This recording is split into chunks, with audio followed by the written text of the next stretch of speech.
بسم اللہ الرحمن الرحیم۔ معزز و محترم سامعین و ناظرین، السلام علیکم ورحمۃ اللہ وبرکاتہ۔ احباب ذی وقار، عالم اسلام اس وقت اسرائیلی جارحیت و بربریت کی پرزور مذمت کر رہا ہے۔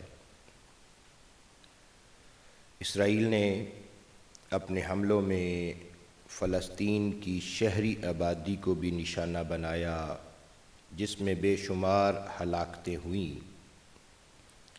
اب تک کی رپورٹس کے مطابق اسرائیل نے غزہ کے ہاسپٹلوں پر بھی بمباری کی ہے۔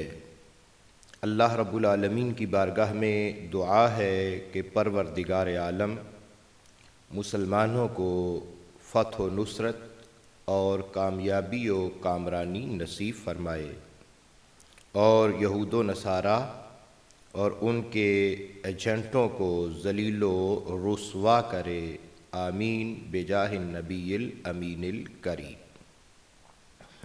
معزز و محترم ناظرین و سامعین، ہم نے اپنی سابقہ ویڈیو میں حسن اللہ یاری رافضی کے اس دعویٰ پر کہ مسجد اقصیٰ زمین پر نہیں ہے رد کرتے ہوئے کتب شیعہ سے ثابت کیا تھا کہ مسجد اقصیٰ زمین پر ہی ہے۔ ان کے امام غائب کی طرح غائب نہیں ہوئی۔ یہ یہود و نصارہ کا ایجنٹ دعویٰ کر رہا ہے کہ فلسطین میں شیعہ مسلک کے کوئی مقدسات نہیں ہیں۔ فلسطین صہیونی طاقتوں کے قبضے سے آزاد ہو جائے تو بھی شیعوں کو کوئی فائدہ نہیں، صہیونی طاقتوں کے قبضے میں رہے تب بھی شیعوں کو کوئی فائدہ نہیں۔ ہم حسن اللہ یاری کے دعووں کا جائزہ تو بعد میں لیتے ہیں، آپ پہلے اس نے جو شیعہ رہنماؤں اور مراجع ذاکرین اور شیعہ آیت اللہ جو بڑے بڑے ہیں ان کی جو مٹی پلیت کی ہے، پہلے آپ وہ سماعت فرمائیں۔ لیڈرشپ جو ہے نا، یہ مذہب کے سب سے بڑے غدار ہمارے شیعہ لیڈرشپ ہے۔ ہمارے مراجع اور ایران کی جو لیڈرشپ ہے، مذہب کے سب سے بڑے غدار یہی ہیں کہ انہوں نے اب شیعہ کاز کو بھول گئے ہیں۔ سب کے غدار نہ ہوتے تو اپنے مذہب کی خدمت کے لیے اب لڑائی کی ضرورت ہی نہیں ہے۔ لڑائی کی جی تو معزز و محترم سامعین و ناظرین، آپ نے ملاحظہ فرمایا کہ حسن اللہ یاری خود تسلیم کر رہا ہے کہ شیعوں کے رہنما و مراجع آیت اللہ غدار اور بے وقوف ہیں، اور یہ بات ہم برسوں سے کہتے آ رہے ہیں کہ اہل بیت کے شیعہ ہونے کے مدعی جو ہیں ان کے اندر اکثریت اسلام سے غداری کرنے والی، دین رسول کے غدار، شریعت محمدیہ کے غدار، اہل بیت کے غدار، غداری ان کے خمیر کے اندر شامل ہے۔ انہی کی غداریوں کی وجہ سے کربلا کا المناک واقعہ رونما ہوا۔ ائمہ اہل بیت کی سب سے بڑی دشمن یہ خود جماعت ہے۔ کائنات میں ان سے بڑا کوئی غدار نہیں ہے۔ یہی وجہ ہے کہ ائمہ اہل بیت نے ان کو اپنا سب سے بڑا دشمن قرار دیا ہے۔ حوالہ ملاحظہ فرمائیں، یہ کتاب ہے رجال کشی اختیار معرفت الرجال ابو جعفر محمد بن حسن بن علی الطوسی کی۔ یہ 460 ہجری میں مرا ہے۔ اپنی اس کتاب کے اندر جز رابع صفحہ 307 اور رقم جو ہے وہ 555 ہے۔ قال ابو عبداللہ لقد امسینا وما احد اعدى لنا ممن ينتهل مودتنا۔ حضرت امام ابو عبداللہ جعفر صادق رضی اللہ تعالی عنہ فرماتے ہیں کہ جو ہماری محبت کا دعویٰ کرتے ہیں ان سے بڑا ہمارا کوئی دشمن ہے ہی نہیں۔ اور امام جعفر صادق رضی اللہ تعالیٰ عنہ ہی فرماتے ہیں ما انزل اللہ سبحانہ آیتن فی المنافقین الا وہی فی من ینتہل التشیع۔ رجال کشی کے اندر ہی صفحہ اس کا 299 ہے اور رقم جو ہے وہ 535 ہے۔ فرمایا کہ ما انزل اللہ سبحانہ آیتن فی المنافقین، کہ اللہ تعالیٰ نے جو بھی منافقین کے بارے میں آیتیں نازل فرمائی ہیں الا وہی فی من ینتہل التشیع، وہ سب کی سب ہمارے شیعوں پر پوری اترتی ہیں۔ یہ کہنے والے کون ہیں؟ یہ امام جعفر صادق رضی اللہ تعالی عنہ ہیں کہ وہ اپنے گرد بیٹھنے والوں کو اور ان کی غداریوں کو، ان کے اسلام کے ساتھ جو ہے وہ دشمنی کو جاننے کے بعد یہ باتیں وہ بیان کر رہے ہیں۔ امام محمد باقر رضی اللہ تعالیٰ عنہ فرماتے ہیں اسی رجال کشی کے اندر صفحہ نمبر 204 اور 205 ہے، رقم جو ہے وہ 359 ہے، اور یہی بات بہار الانوار کی جلد نمبر 46 ہے، صفحہ 251 ہے۔ اس کے اندر حضرت ابو جعفر رضی اللہ تعالی عنہ یعنی امام محمد باقر رضی اللہ تعالی عنہ سے روایت ہے، آپ فرماتے ہیں لو کان الناس کلہم لنا شیعتن لکان ثلاثۃ ارباعہم لنا شکاکن والربع الآخر احمق، کہ اگر دنیا کے تمام لوگ ہمارے شیعہ ہوتے تو ان میں سے 3/3 تو ہمارے بارے میں شک کرنے والے ہوتے۔ یہ دعویٰ محبت کھوکھلا ہے، یہ اوپر سے دعویٰ محبت کرنے والے جو ہیں، حقیقت میں امام باقر رضی اللہ تعالی عنہ فرما رہے ہیں کہ اگر دنیا کے تمام لوگ ہمارے شیعہ ہوتے، ان میں سے 3/3 ہمارے بارے میں شک کرنے والے ہوتے، اور آخری والربع الآخر احمق، اور آخری چوتھائی جو ہوتی وہ بے وقوفوں کی ہوتی۔ اگر یہ حسن اللہ یاری خود تسلیم کر رہا ہے کہ شیعہ رہنما بے وقوف ہیں، شیعہ رہنما جو ہیں مراجع جو ہیں وہ غدار ہیں، اور اس کا کلپ آپ ایک مرتبہ دوبارہ سماعت فرمائیں۔ لیڈرشپ جو ہے نا، یہ مذہب کے سب سے بڑے غدار ہمارے شیعہ لیڈرشپ ہے۔ ہمارے مراجع اور ایران کی جو لیڈرشپ ہے، مذہب کے سب سے بڑے غدار یہی ہیں کہ انہوں نے اب شیعہ کاز کو بھول گئے ہیں۔ سب کے غدار نہ ہوتے تو اپنے مذہب کی خدمت کے لیے اب لڑائی کی ضرورت ہی نہیں ہے۔ لڑائی کی اب امام کا فرمان دیکھیں کہ امام نے پہلے ہی ان کو بے وقوف قرار دے دیا، بلکہ امام جعفر صادق رضی اللہ تعالیٰ عنہ فرماتے ہیں رجال کشی کے اندر ہی صفحہ 299 ہے، رقم 533 ہے 33 ہے، فرماتے ہیں قال سمعت ابا عبداللہ یقول لو قام قائمنا بدأ بکذابی الشیعۃ فقاتلہم، یعنی امام مہدی کا ظہور ہوگا تو سب سے پہلے وہ ہمارے جھوٹے شیعوں کو قتل کریں گے، یعنی ان کی غداریاں، ان کی بے وقوفیاں، ان کی منافقت جو ہے وہ حضرت امام جعفر صادق رضی اللہ تعالیٰ عنہ اس کے پیش نظر فرما رہے ہیں۔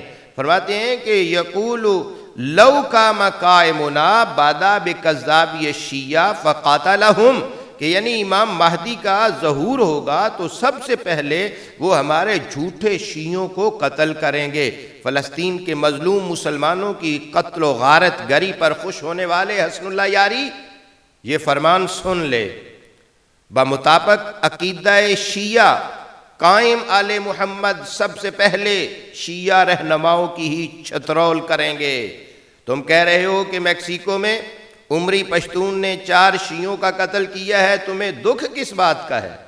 اس پشتون نے تو قائم آل محمد کا ہاتھ بٹایا ہے، وہ بھی تو ایسا ہی کریں گے۔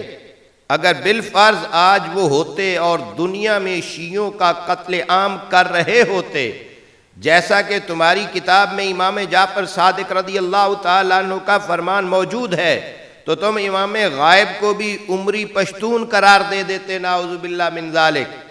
حسن اللہ یاری تمہیں 4 نرجسی شیعوں کے قتل کا دکھ ہو رہا ہے، جبکہ تمہیں ہزاروں فلسطینی مسلمانوں کا قتل عام نظر نہیں آ رہا۔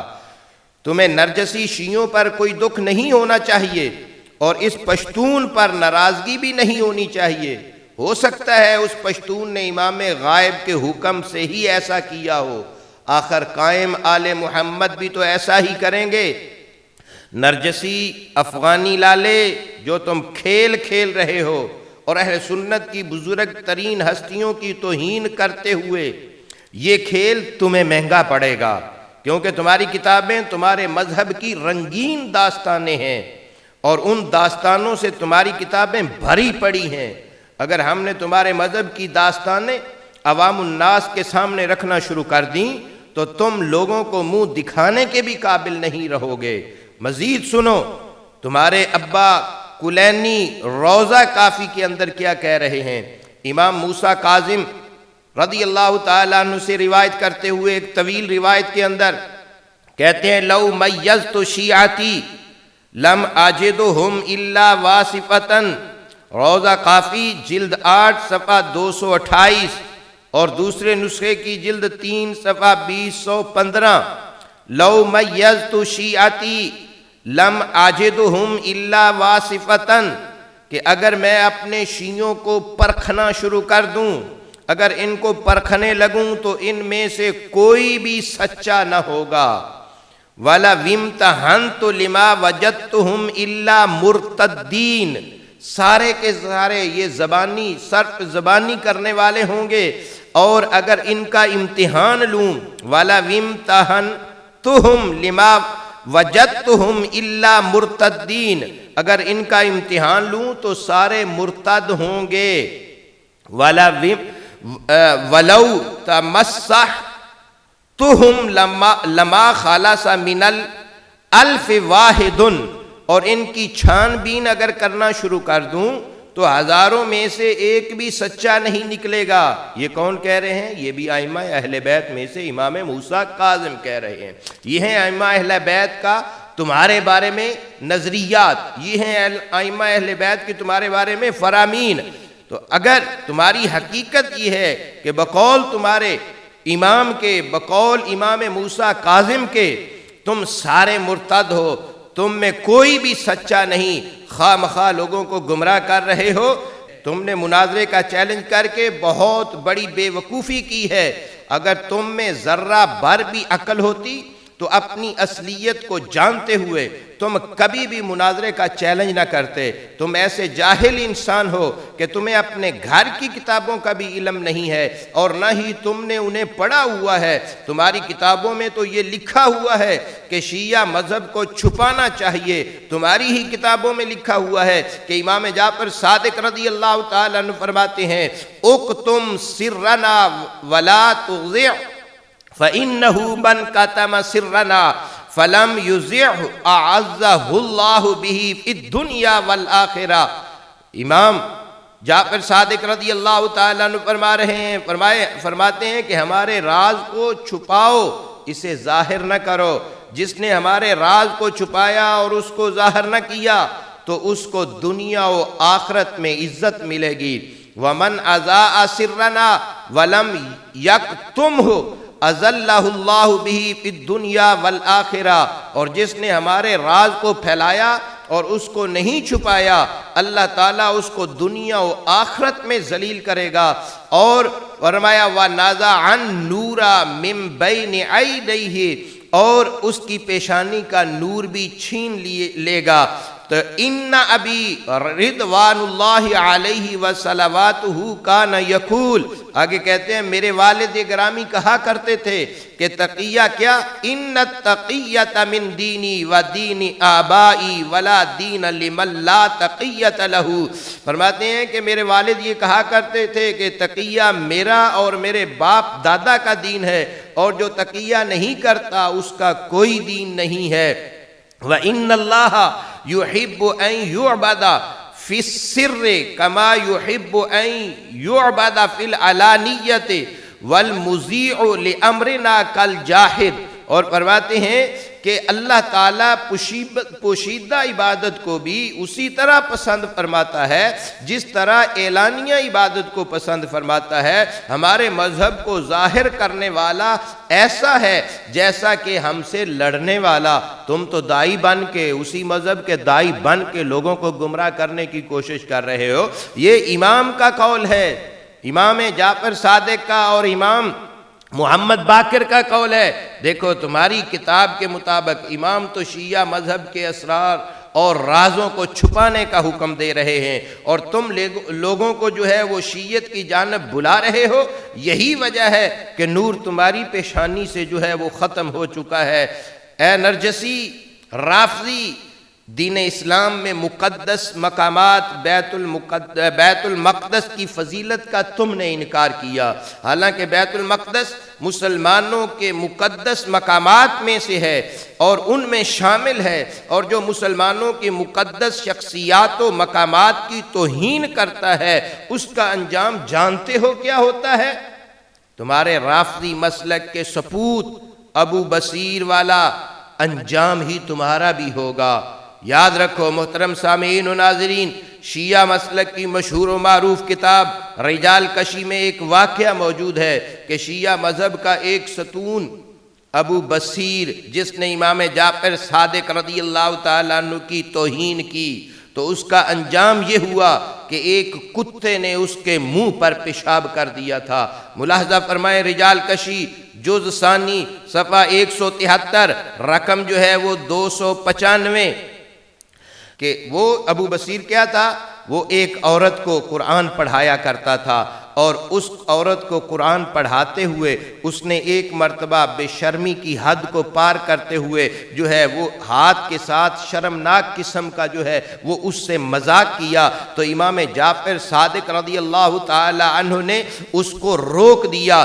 اب آپ نے اس کو روک دیا کہ اب تم نے کسی عورت کو یا اس عورت کو قرآن پاک نہیں پڑھانا۔ تو جب آپ نے اس کی اس بےہودہ حرکت پر تنبیہ کی اور اس کو روک دیا، منع کر دیا، تو اس نے آگے سے امام جعفر صادق کی جو توہین کی، ذرا اس کو بھی ملاحظہ کرو۔ رجال کشی جز ثانی صفحہ 173 رقم 297، روایت کے لفظ کیا ہیں؟ جالس ابو بصیر علی باب ابی عبداللہ لیطلب العزن، کہ ایک مرتبہ حضرت جعفر صادق رضی اللہ تعالی عنہ سے جو ہے اس نے ان کے دروازے پہ بیٹھا ہوا تھا یہ ابو بصیر، اس لیے کہ مجھ کو جو ہے وہ اذن مل جائے، اندر داخل ہونے کی اجازت جو ہے وہ مجھے مل جائے۔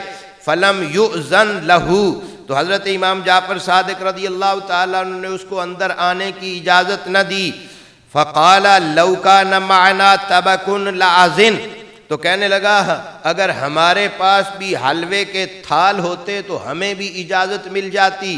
یہ ہے شیعان علی، اپنے آپ کو اہل بیت کا محب کہنے والے کا حال، جو یہ سمجھتا تھا کہ میں اہل بیت کا بہت بڑا محبت کرنے والا، بہت بڑا پیار کرنے والا ہوں۔ تو امام جعفر صادق نے ان کی حرکات، وہی وجہ ہے کہ پیچھے جو میں نے روایتیں بیان کی انہی بنیادوں پر امام ائمہ نے جو ہے وہ تمہاری جو ہے وہ درگت بنائی ہے۔ تو امام جعفر صادق رضی اللہ تعالیٰ عنہ کے بارے میں کہنے لگا فلم یؤذن لہ فقال لو کان معنا طبق لأذن، کہ اگر ہمارے پاس حلوے کا تھال ہوتا تو ہمیں بھی اجازت مل جاتی۔ قالا، اب آگے کیا ہوا جب اس نے امام جعفر صادق کی توہین کر دی؟ دعویٰ مدعی یہی تھا کہ ہم اہل بیت سے محبت کرنے والے ہیں، ہم شیعان اہل بیت ہیں، وہ وہی شیعان اہل بیت میں سے بہت بڑا ثبوت ہے تمہارے مذہب کے اندر۔ یہ وہ کیا ہوا پھر؟ فجاء کلب فشغر فی وجہ ابی بصیر، تو اسی وقت ایک کتا آیا جس نے آ کر ابو بصیر کے منہ کے اوپر جو ہے وہ پیشاب کر دیا۔ قال افن افن ما ھذا قال جلیسہ ھذا کلب شغر فی وجہ کا، یعنی جب اس کتے نے آ کر جو ہے وہ اس کے منہ پر پیشاب کر دیا، یہ اس کو امام جعفر صادق رضی اللہ تعالیٰ عنہ کی توہین، مقدس شخصیت جو اسلام میں تھی ان کی توہین کرنے پر اس کا یہ انجام ہوا۔ تو تم بھی فرامین آئمہ کی مخالفت کر رہے ہو اور مقدس مقامات کی توہین کر رہے ہو۔ تم بیت المقدس کی جو ہے وہ فضیلت جس کو آئمہ اہل بیت نے بیان کیا ہے اس کا انکار کر رہے ہو۔ اپنے انجام کو بھول نہ جانا۔ حسن اللہ یاری، تمہارا نظریہ یہ ہے کہ بیت المقدس جو ہے کوئی متبرک مقام نہیں ہے اور اس کے مقدسات اسلام سے ہونے کا کوئی تعلق، یعنی اس کا کوئی تعلق اسلام کے مقدسات کے ساتھ نہیں ہے۔ تمہیں شرم آنی چاہیے۔ آج تم امریکہ کے ٹکڑے کھا کر مسلمانوں سے دشمنی کر رہے ہو اور مسلک شیعہ سے بھی غداری کر رہے ہو۔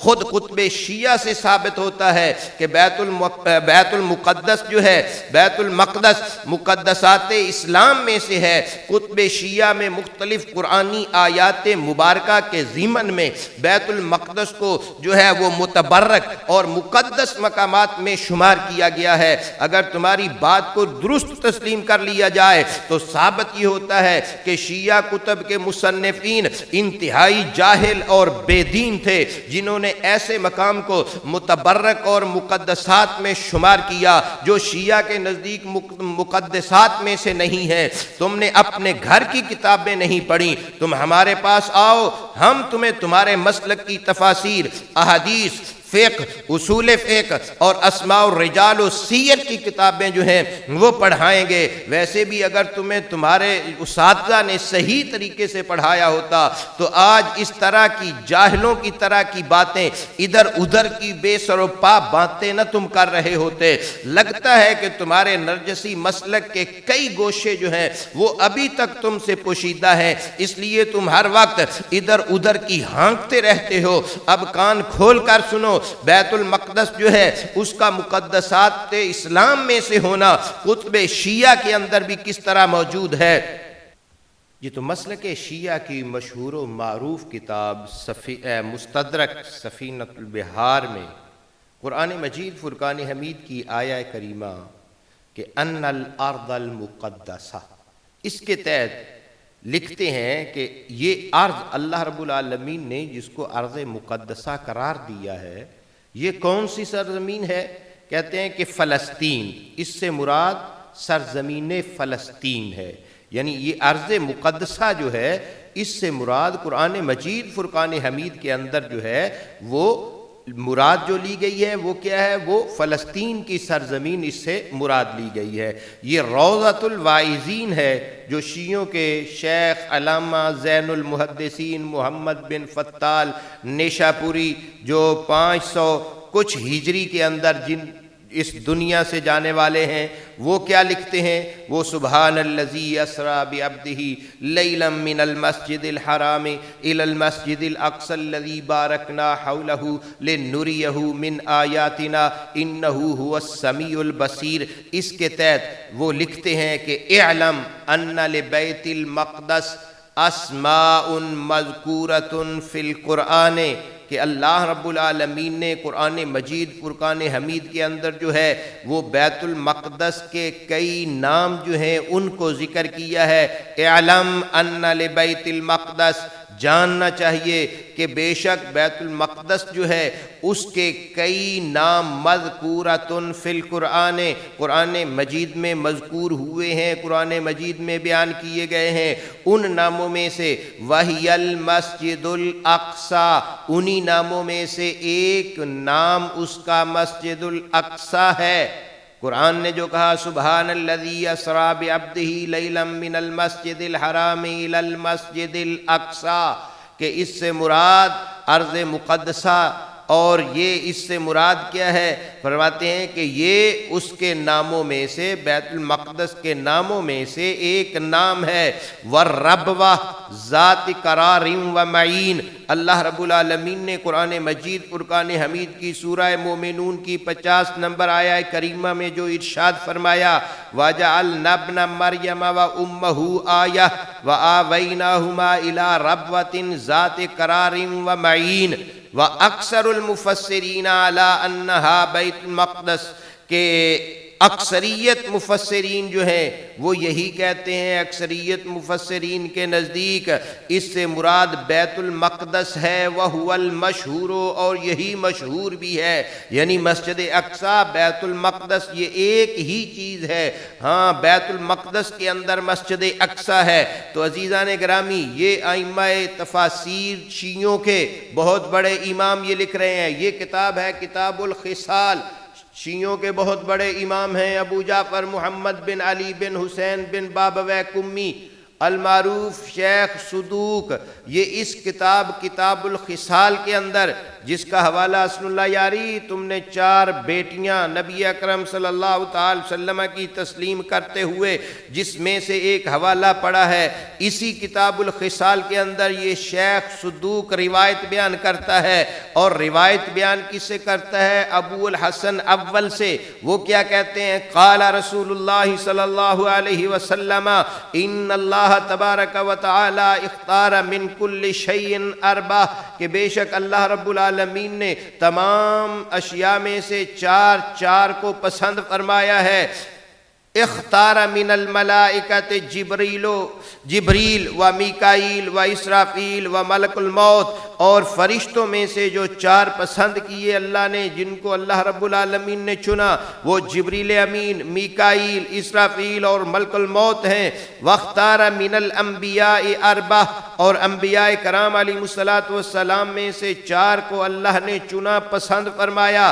للسیف، واسطے تلوار کے، کون کون سے؟ ابراہیم و داود و موسیٰ و انا۔ رسول اللہ صلی اللہ علیہ وسلم نے فرمایا کہ ایک میں ہوں، ایک ابراہیم علیہ السلام ہے، ایک داود علیہ السلام ہے، ایک موسیٰ علیہ السلام ہے۔ واختار من البیوتات 4، اور اللہ رب العالمین نے گھروں میں سے 4 گھروں کو پسند فرمایا، 4 گھرانوں کو پسند کیا۔ کون کون سے گھرانے؟ ان اللہ اصطفیٰ آدم و نوح و آل ابراہیم و آل عمران علی العالمین، سورہ آل عمران کی 33 نمبر آیہ کریمہ، کہ حضرت آدم علیہ السلام، نوح علیہ السلام، آل ابراہیم اور آل عمران۔ اور واختار من البلدان 4، اور اللہ رب العالمین نے شہروں میں سے 4 شہروں کو پسند کیا۔ فقال عز وجل، اللہ رب العالمین نے ارشاد فرمایا، والتین والزیتون وطور سینین وہذا البلد الامین۔ یہ ہے آیت قرآنی جو میں نے تلاوت کی، لیکن یہ کتاب الخصال جو میرے پیش نظر ہے، اس کے اندر یہ آیہ کریمہ درست نہیں، بلکہ لکھا ہوا ہے وہذا علم الامین۔ خدا جانے یہ ان کا کون سا قرآن ہے جس سے یہ لے کر آیت ذکر کی گئی ہے۔ بہرحال قرآن کی آیت کریمہ میں والتین والزیتون وطور سینین وہذا البلد الامین، فالتین، تین سے مراد کیا ہے؟ المدینہ، والزیتون، زیتون سے مراد کیا ہے؟ بیت المقدس، وطور سینین، اس سے مراد کیا ہے؟ الکوفہ، وہذا البلد الامین، اور بلد امین سے مراد کیا ہے؟ مکہ مکرمہ۔ یہ کتاب ہے کتاب الخصال، اس کے اندر ابو الحسن اول سے یہ روایت مرفوع رسول اللہ صلی اللہ علیہ وسلم تک پہنچا کر ذکر کی گئی ہے۔ اور اسی طریقے قرآن مجید فرقان حمید کے اندر ادخلوا الارض المقدسہ جو ہے، اس کے تحت بھی انبیاء کرام علیہ السلام کی، کیونکہ یہ قرارگاہ تھی، مسکن انبیاء تھا، اس لیے ارض المقدسہ سے مراد بھی فلسطین کی سرزمین اور بیت المقدس مراد ہے۔ اور اسی طریقے تم نے کہا کہ جو ہے آئمہ نے اس کے کوئی فضائل بیان نہیں کیے، اس کے اعمال بیان نہیں کیے۔ مسجد اقصی بیت المقدس کی طرف کبھی نہیں گئے، ٹھیک ہے نا؟ اگر یہ واقعہ اتنے مقدس ہوتے تو یہ ضرور جاتے، ٹھیک ہے نا؟ اپنے شیعوں کو حکم دیتے، ہماری کتابیں بری ہوتی ہیں اعمال سے۔ اس بارے میں کوئی چیزیں نہیں، یہ کتاب ہے من لا یحذر الفقیہ۔ اس من لا یحذر الفقیہ کے اندر جو ہے وہ ائمہ کے اقوال ملاحظہ کر۔ تو کہتا ہے کہ میں بہت بڑا مناظر ہوں، لوگوں کو مناظروں کے چیلنج دیتا ہے، پتہ تمہیں یہ بھی نہیں ہے کہ شیعہ مسلک کی بنیادی کتابیں جو ہیں، بنیادی کتابیں اصول 4 میں سے یہ من لا یحذر الفقیہ ہے۔ اس کے اندر یہ میرے پیش نظر جو نسخہ ہے اس وقت، من لا یحذرہ الفقیہ، ابو جعفر شیخ صدوق جو ہے محمد بن بابویہ کمی کی، یہ میرے سامنے جو ہے الکتب 4 جو اکٹھا شائع ہوا ہے وہ نسخہ ہے، اس کی جلد ہے سادس، اور اس کے اندر من لا یحضرہ الفقیہ جو ہے اس میں یہ روایت کی گئی ہے جس کے صفحہ نمبر 61 پر کیا ہے، وقال علی، حضرت سیدنا امیر المؤمنین علی المرتضی رضی اللہ تعالی عنہ نے فرمایا، کیا فرما رہے ہیں، صلاۃ فی بیت المقدس تعدل الف صلاۃ و صلاۃ فی المسجد الاعظم تعدل مئۃ الف صلاۃ و صلاۃ فی مسجد القبیلۃ تعدل 25 صلاۃ و صلاۃ فی مسجد السوق تعدل 12 صلاۃ۔ حضرت سیدنا علی المرتضی رضی اللہ تعالیٰ عنہ فرماتے ہیں صلاۃ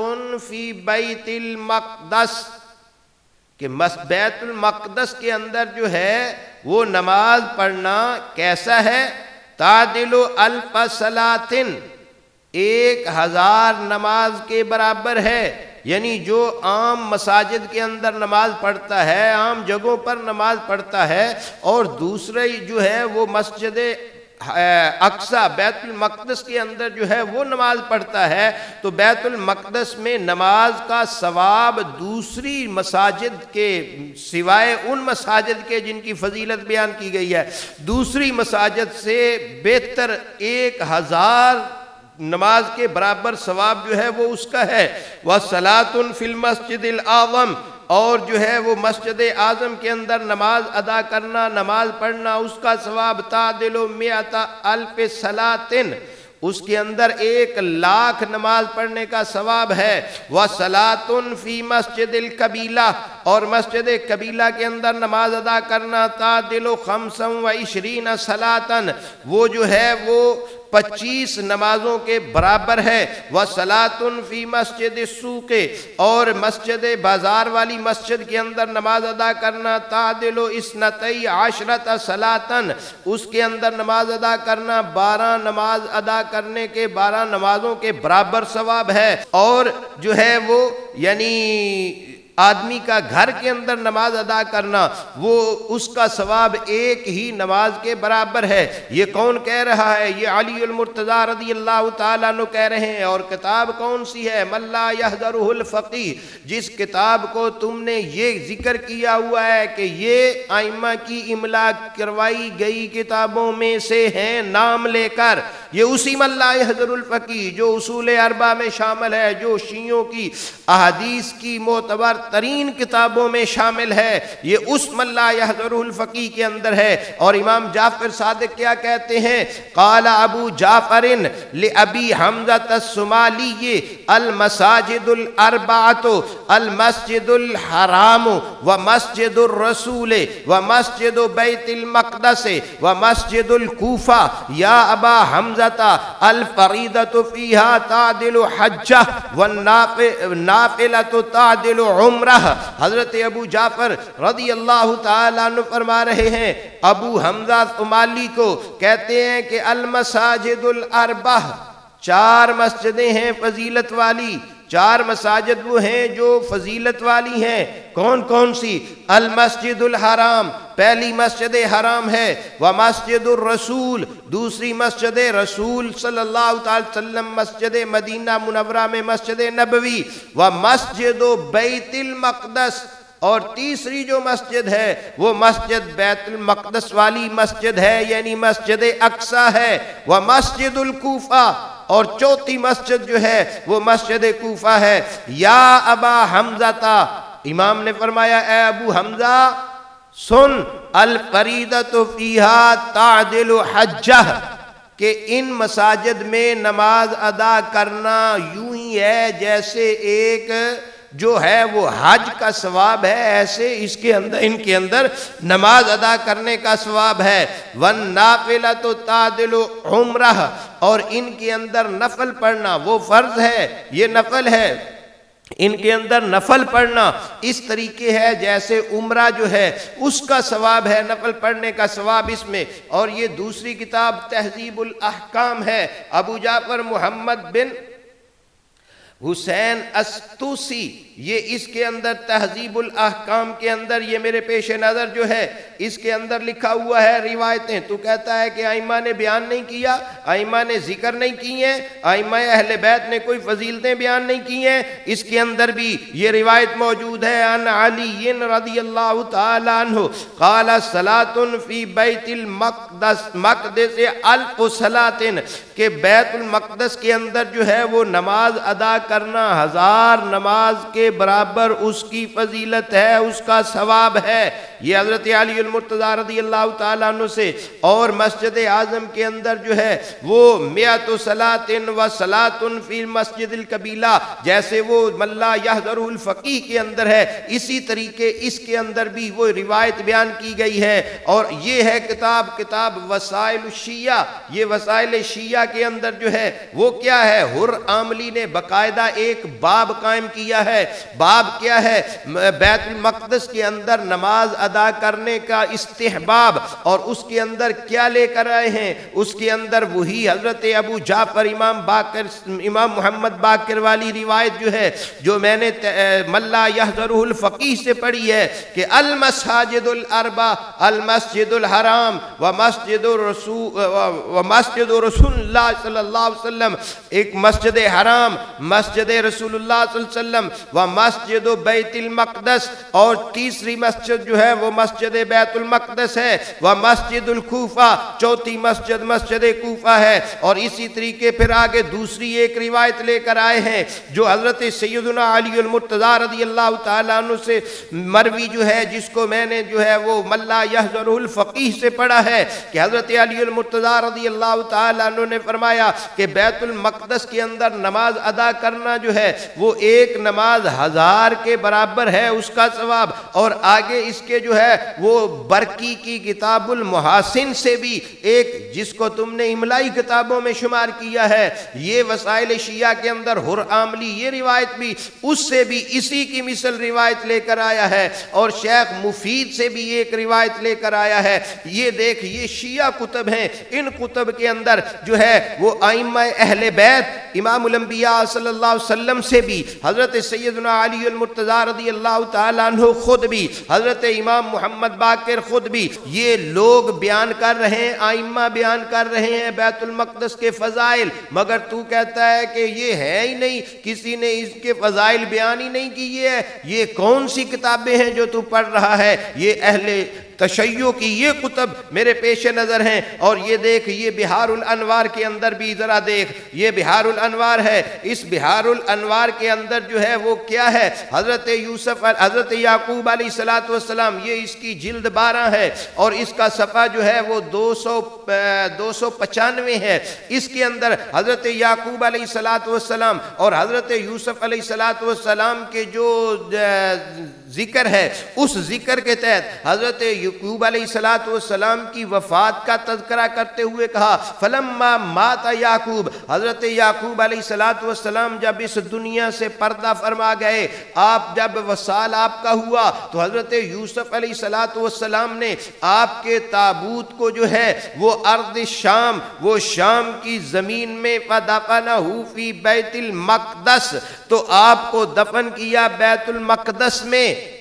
انبیاء کرام علیہ السلام کے مدفن تیرے لیے باعث برکت نہیں ہے، وہ متبرک مقام نہیں ہے کیا؟ امریکہ جس میں تو بیٹھا ہوا ہے ان کا مقام متبرک ہے، یاد رکھ۔ یہ اسی طریقے یہ بہار الانوار کی دوسری ہے، یہ بہار الانوار کی جلد 99 ہے، اس 99 نمبر جلد کے اندر بھی یہ چیز موجود ہے۔ وہ روایت جو بیان کی وہ کیا ہے؟ وہ روایت بیان کرتے ہیں کہ امام الانبیاء صلی اللہ تعالی علیہ وآلہ وسلم کی اولاد میں سے حضرت رضا ان آبائہی، اپنے آباء و اجداد سے روایت کرتے ہیں کہ قال امیر المؤمنین، حضرت امیر المؤمنین نے فرمایا اربعۃ من قصور الجنت فی الدنیا، اس دنیا کے اندر جنتی محلات میں سے 4 محل موجود ہیں، 4 محل جنتی اس دنیا میں موجود ہیں۔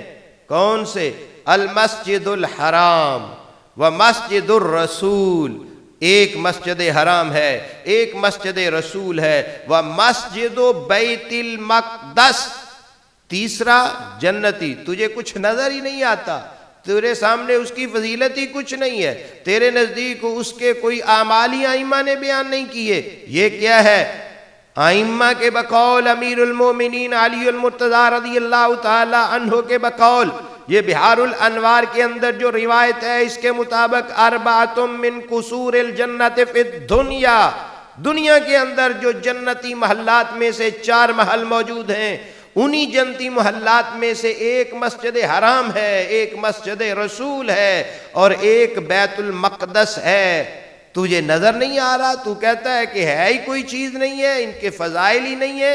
یاد رکھ، فضائل تو کتب شیعہ میں بھی موجود ہے فضائل، اور یہ مسجد اقصیٰ اور بیت المقدس جو ہے یہ مقدسات اسلام میں سے ہے، مقدس متبرک مقامات جو ہیں ان میں ان کا شمار ہے۔ مگر تو ایسا جاہل ہے کہ جس مسلک کا تو دائی ہے نرجسی، تجھے اس کا بھی علم نہیں ہے، اس کی بنیادی کتابیں جو ہیں ان کے اندر جو چیزیں موجود ہیں تو ان سے بھی لا علم ہے۔ لوگوں کو مناظروں کی دعوتیں دیتے ہوئے تجھے شرم آنی چاہیے۔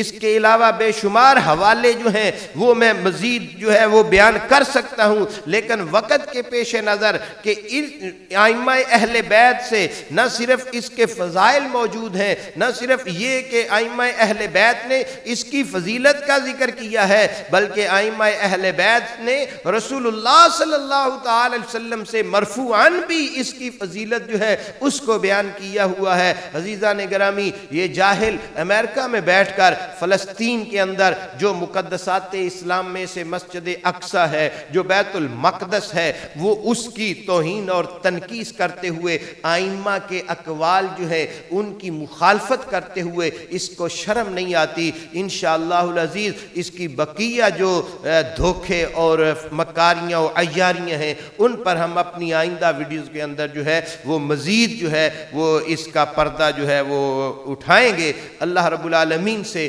دعا ہے کہ پروردگار عالم ہمیں مقدسات اسلام، متبرکات اسلام جو ہیں ان کی عزت، ان کی تعظیم، ان کی توقیر، کیوں وَمَن يُعَظِّمْ شَعَائِرَ اللَّهِ فَإِنَّهَا مِن تَقْوَى الْقُلُوبِ، تو اس کے اندر دل میں تو تقوی کا نام و نشان نہیں ہے۔ اللہ رب العالمین ہمیں جو ہے وہ اپنے حبیب صلی اللہ علیہ وسلم کے تصدق سے شعار اسلام، مقدسات اسلام، متبرکات اسلام، ان کی تعظیم اور توقیر جو ہے اس کی توفیق نصیب فرمائے۔ والسلام علیکم ورحمۃ اللہ وبرکاتہ۔